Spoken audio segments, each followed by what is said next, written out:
Color TV. Color TV machiegni pacho. Ma e odwa. Ero kamano nyakora moga jwang kaponi koro kitudi kod wachiel kachiel wantie telo nieri mar adek kendo telo nieri mogik Sulwe nieri Mokinyi kanyo bende wabedo koda twak kod jodito kanyakla koda jotelo mopogore opogore. Ang'eyo ni urito nyadendi Stella Imba mabende onego bed ni watwago thuolo machuok mabiro mbele kanyo. Kata kamano kapok wabedo koda nyadendi Stella Imba, director mano mar Kenya Broadcasting Corporation e pacho kaendi, wantie kanyakla koda jadito machielo migosi Joseph Ojuki ma en jatayore tije e migao mok mar piny owacho mano so Ojuki oyawore kendo ina mondo mi amosi ni happy new year nikech igani pok wanere. Happy new year. Yes, runade to eso runade kikawo thuolo ni kendi moso jokanyanam kendi fulo negi nyingi gi gino mitimo. Okay. Oyawore uru jokanyanam. An iluonga ni Joseph Ojuki. I'm founder kendo executive director at EDSO.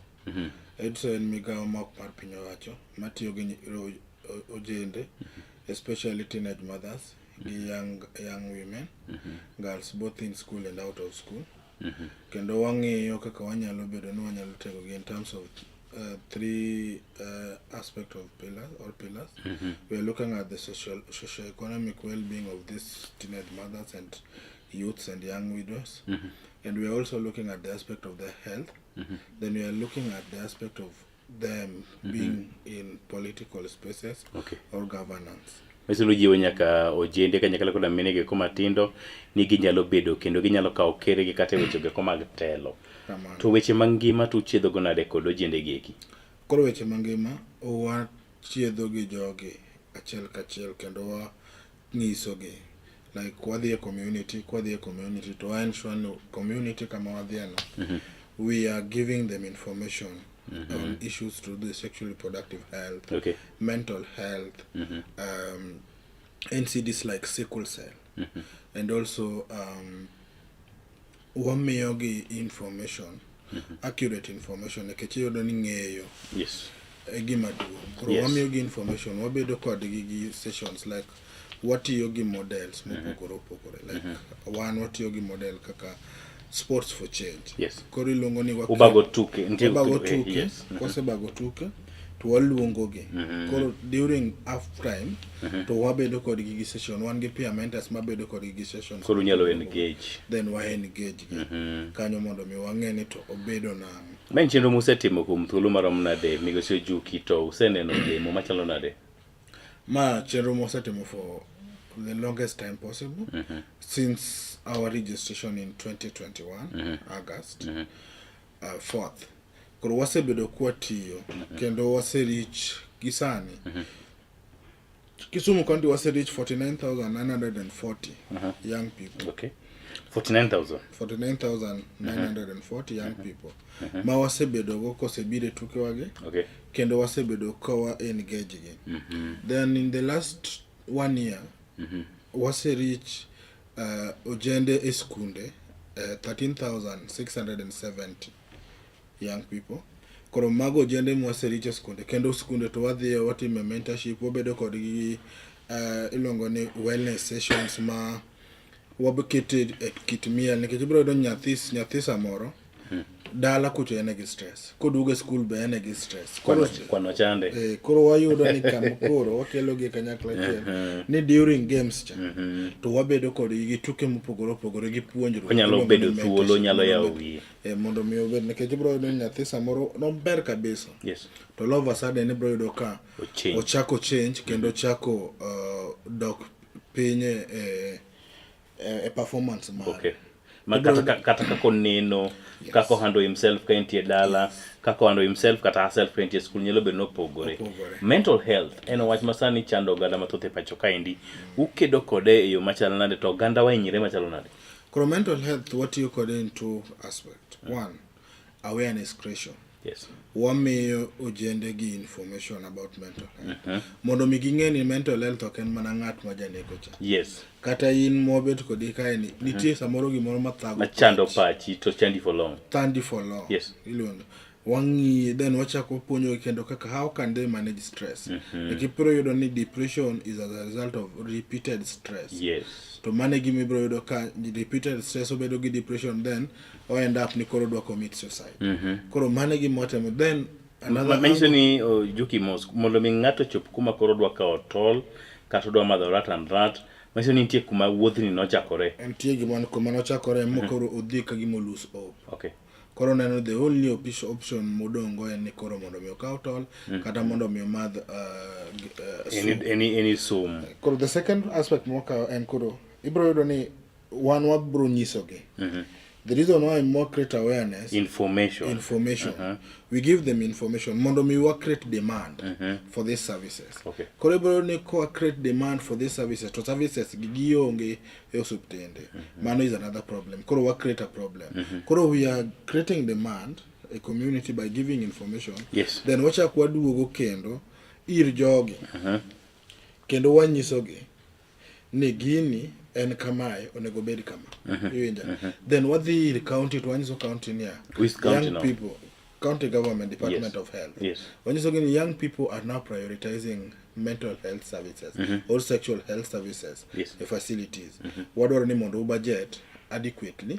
Mondo mi gien shwa ni ka gidhi facilities to kegi cost ya kegi cost dakteche gigik maginyalo tiyo go matin mago. Wat kata tudruok mane kindu kod sirikal counties mopogore osebedo ka chalo nade? Bo yudo ka uyudo tich mayot? Wat kodwa gi tich mar county wayudo tich mayot. Hawana wacho ni wayudo tich mayot. Nikech we are doing what we call evidence based. Ngato kidhi negi evidence tinyise ni kama magi demand magi jok mose dhi facility ne gidwaro yath kata gidwaro kony to giyudo service. Ibro yudo ka miyo nekech koro igoye rambum imiye facts mano dwaro but kidhi gi ulabalu gi theory mipara ibro yudo ko kibiwinjori kodgi. Nikech gin jok mosomo si mobet kuonde go gin jok mosomo kendo jok ma wigi bit koro gidwaro ni kidhi kod gi evidence to neno ka evidence to koneno to mano dhi kawo action kendo bro ensure ni maybe e kinde ma uwuotho kata kuchiedho kutimo chenro mopogore moko kuom midhiero ma samoro uradogo gin kaka mage to ere kaka uloyo? Midhiero moradogo and a lot of expectation from the community. The community again a lot. Kaka maingo nyalo ma. What you can afford. What we can be able to afford. Kori yudo ka mano is another challenge. Then also there are other aspect of culture. We have cultural beliefs and also religious beliefs. Manitiere jok e gwenge moko ma jogo gin tie themselves into those culture. Maonge gima ginyalo timo apart from that culture. Okay. Spiritual bentiere. Yes. Kidwa ni gol gi gima chal kamano tibro yudo another problem there. Then there is also an aspect of political goodwill. Politicians nitie gik moko maketimo like samedi timo civic education. Ibro yudo ka politicians moko chako pingi nekech igolo doke ito ganda to mane gi thrive on what we know not known as ignorance mag organ. Koro kigolo dok ei ito jende gi kata oganda tibro yudo ka koro chako bedo jawasiki. Okay. Chenro mosebedo kutayo gi ekimena kinyiso in a nutshell nikech samoro wabro intie bura monego beni dhi wabro chano mondo mi wachaki bi wuogo na jokanyana maber. Pillar madongo gin mage? So what are pillars ang'wen madongo? Pillar number 1 iluongo ni heal well. So heal well and integrated health and well-being. Mano pillar number 1. Mano wang'iyo weche kaka the holistic well-being of young people. Yes. Then pillar mar ariyo iluongo ni 3 E's. 3 E's ni and education, economic empowerment or employment, then and enterprise development. Yes. Magi tende nango? Koro 1, education wang'iyo somo mar nyathi manyako. Employment wang'iyo ni ere kaka wanyalo bedo ni watrain wa economically empower wami yore minyalo kaka e ofis wagacha wan gi center matin ma koka chakore wan gi cherende moko ere kaka wanyalo puonjo nyithindo manyirigi tij lwedo okay. Iwinja koro kwase puonjo tij lwedo ere kaka wanyalo linki to opportunities ok wadwa ni puonji kwase puonji to onge gima idhi yudo koro mani gima wacho ni ere kaka wadwa puonji e gini then ere kaka wadwa linki then nitiere grube moko mabe watiyo godo kwa tiyo gi grube gi tibro yudo ni kwasetiyo kodgi to wa ensure ni wa create group no wa work kodgi the journey wa register ne the group no then wa link gi to social enterprises moko kaka ma government mondo mi omigengo mondo mi omigi pesa iwinja kaka nitiere one youth fund one gi women enterprise fund and all those koro mage gik makendo wachako timo then the third thematic area is now we look at the aspect of climate nikech climate en gima thang neno kaka sani lokruok mar futo mar korea lwasi kaka sani koro jowa nitie jok mabedo affected gi floods and all that koro maga we are talking to the mitigations measures on that then the third one and the last one is now gik mowuoye gite ok nyal bedo makare kok wang'iyo good governance the aspect of inclusivity and also the aspect of diversity koro mani longo ni GDI what is that program GDI and governance diversity and inclusivity koro kanyo wang'iyo the aspect of accountability ere kaka wadwa hold the government accountable ere kaka wadwa ensure ni government within that particular communities they are ensuring that they are delivering their promise because one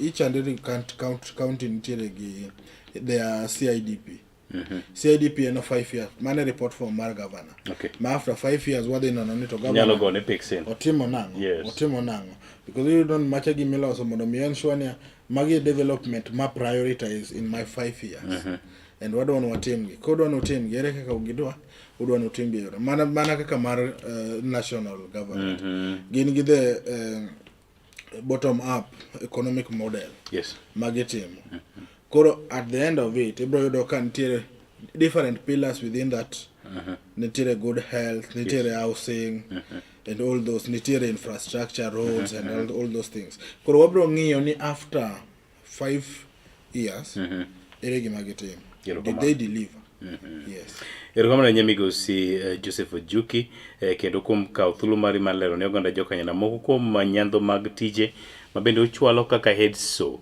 kendo kapok walung nikech nitie saa 2 ne nitie bura mondo be ni bedogo wakwale mana machuok nyaka romo ga joma bro loso kinde ka Nyasaye onyalo no kata juma manyien mondo mwambeki kum thuolo mokalo saa 1 kapok watieke mondo mi wami thuolo mikae sela imba mabe kago wanga studio mar adek kocha to aneno kanyo ko pichni kendo seikre mondo mi otwag kodoga na jokanyam anyato bende moko kuom weche gi kima isebedo kigilo ka endi Ojuki Headsoni ofisu maduong' ni kanye to chenro mage mopango wane dwe mar adek dwe mar abich dwe mar auchiel kadhi mbele kanye moko kuom chenro modwani mondo mi jopiny ong'e to utimo kendu koso nitie migepe moko mabende samoro uriwogo paro utiyogo yes koro chenro ma wan godo wan gi number of projects maran wan gi ilongo ni kick project kick project ni wang'iyo the aspect of accountability among young people and what yogi universities mopogore koro watiyo gi university kaka Uzima University watiyo gi Riat College watiyo gi IRADS watiyo gi Thika School kuonde monya yudo jende go magi kuonde monya yudo jende gonde kendo mae to wabro luongi mondo mi bi cover nekech wan gi gimiluongo ni quarterly mentorship and quarterly football for change ma waketo jende gi mondo giwache kendo gituoyo about accountability issues and skunde minena kwano go wa form what we call integrity clubs and integrity clubs mo form go wa ensure ni mondo mi nyithindo gi obed accountable ka giwuok to ginyalo bedo jok moko ma oriere nyalo kwane oganda nyalo kwane oganda then the next one kendo moja kwa timo gimoro miluongo ni community led sickle cell awareness creation So mae wakete kendo wang'iyo in terms of sickle cell disease. Ibro yudo ni research gole ni sickle cell ei western koni. Yes. It is too much. Ibro yudo ni kamubete ji abich kata ji ang'wen. Okay. Ji ariyo are carriers. Okay. Or one is a sickle. Koro man is one of the thing that we are wadhi kendo koro wasechano a number of activities ma wadhi bedo ka wawuothe kuonde mopogore opogore to create awareness using sports as a medium to create awareness on sickle cell among young people within Kisumu County. Okay. Then also wang'iyo the aspect of digital. Digital also we are looking at ere kaka nyithindo manyiri nyalo bedo a digital space but they feel free. Okay. Koro wang'iyo gimiluongo ni Bites of Change. Bites of Change en a project ma watime Kisumu gi Busia to koro watime mondo mi wami jogi wa create awareness. And koro this phase 2 koro wadhi create system strengthening. Okay. Ma koro wadhi train ICT officers counties go so that wanya then we also wadhi nitire app mwabiro go ma en app modhi bedo one stop shop. Okay. Young people nyalo report cases to the directly to the DCI kata police to ka officer bedo assigned to that case to chako duogo. Okay. Kelo notification ne nyathi mo report. Yes. Any fraud cases, any issues to do with harassment and exploitation. Yes. Utiyo kendo koso nitie migepe moko watiyo gi migepe mopogore opogore kaka skunde kwa dhiye sama wadhi e skunde ibro yudo ka watiyo gi Tinada Youth Organization, watiyo gi Nige Kenya, watiyo gi organizations kama Udhuru. Okay. Sasa watiyo gi Siaya Muungano Network, Wadhamira Moja, and all those watiyo gi organizations modhuro kachako wacha sana ging'eny. Nikech watiyo alliances mopogore opogore ei Kenya kae. Sario wang'eyo kinyi maket kod maendi hinya kod mga jong mana kaka winjo noero wantiere twak achiel kod migosi Joseph Ojuki, director kata jatelo tije migawo mok mar piny owacho mano Headso Kenya, ma bende neno ni ngima nyathi manyako kod ojende duto pacho kaendi oketi kendo pangi e yor noero makare. E sai madime wawang'wa Ojuki kanyakla kod joneno duto, wachni mogik ne oganda jokanyanam kapok agonyi thuolo idhi e bura noero ma bende nyalo neno ni uyudo omenda mar siro ojende gie kingech weche makoro kelo omenda ne Gen Zs to kwadwa ni watuogo. Wachni mogik ne jokanyanam. So what mogik en ni we support to young people, we give them information because information is power. Mondo wa ensure ni we are creating demand for government services and also health services among young people.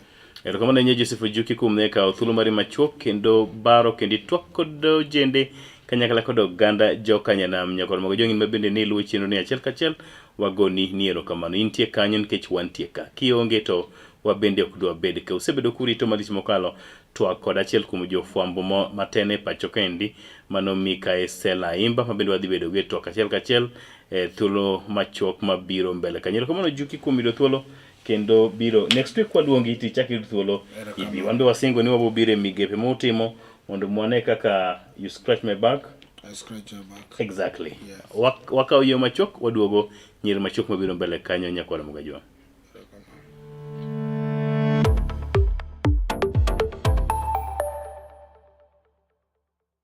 Get ready to elevate your business and any other commercials when you advertise with us. We are not just a channel.